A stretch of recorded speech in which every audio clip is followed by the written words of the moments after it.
another contributor role na naman to. So, this time, papaano mo siya inatake and ano ba yung mga possible na hugot mo dito? Unang pumasok sa isip ko na pinaghugutan ko dito yung pusa ko. Weird, pero may malaking eksena kami ni Elle na very emotional. Kasama dito ang tatay namin at lola. So, family scene siya. And nung time na yun, for some reason, yun yung una ko naramdaman kasi kamamatay lang ng pusa ko. So, yun yung nagamit ko nung eksena na yun na nanginginig ako.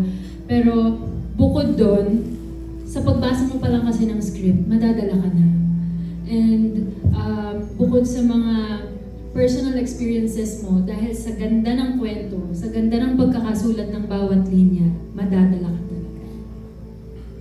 And also, bukod sa acting, nakita ko, nag-show ka din skin dito. So, ano ba yung mga naging paghahanda mo and ano ba, anong pwede mo ma-share na memorable na nagawa mo for this series? Ito po, yung scene po kanina sa ilog, yung nagsampalan kami na naka-swimsuit ako. Wala pong handa-handa yun. First day of taping po yun. So, hindi po ako nakapag-diet. So, sabi ko, pwede po bang may tapal? Meron naman. So, ayun po, naitawid naman at grabe yung eksena na yun. Kasi nasa tubigan kami ni Elle, nagsasampalan kami. Tapos, sa sobrang gigil ni Amira na hindi ko agawin si Alex sa kanya, nagkasugat ako sa labi. Ganun po katindi ang higanti ni Amira. Kaya abangan po natin sa mga iba pang eksena ng makiling. Actually, madami pa po akong scenes ko na hindi pa namin na-shoot. So, hanggang ngayon po, kahit ako magugulat pa rin ako sa mga eksena na paparating. Sa ngayon po, mga emotional pa lang po kasi yung mga nakukunan kong eksena. And syempre, napansin ko rin na parang masyadong physical dito yung atake mo as kontrabida. So, paano mo parang pinoprotektan mo yung sarili mo and also your co-actor in doing those things?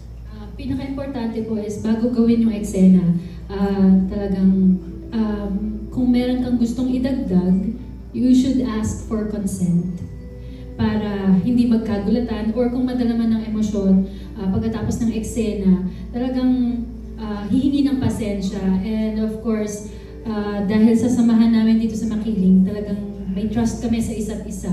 So, anong tawag doon? Yung may alalay. Inaalalayan namin ang isa't isa sa bawat eksena. And ito na lang, without spoiling dun sa mga possible namin makita, ano na lang yung sa palagi mo dapat abangan from you in this series? Ito sa mga na-shoot nyo lang. Yung mga yung dapat pinaka-abangan from you. Hirap, kasi parang yung dapat abangan, very spoiler. Medyo kalagitnaan ng eksena yun eh. Kasi yung character ko po dito si Rose, masungit siya, galit na galit siya kay Amira, pero at the same time, mahal niya din si Amira bilang kapatid. So, yung character ko dito is hindi sobrang sama kagaya ng Crazy Five, kundi more on gray character. Na kahit ako, may mga sinisikreto pa yung production sa amin sa kung anong mangyayari. So kahit kami, pag may nakukuha kaming bagong script, talaga tinatapos agad namin hanggang dulo kasi na-excite kami kung anong mangyayari ng mga sorpresa. Sige, exciting yan. Sige, congratulations, Taya.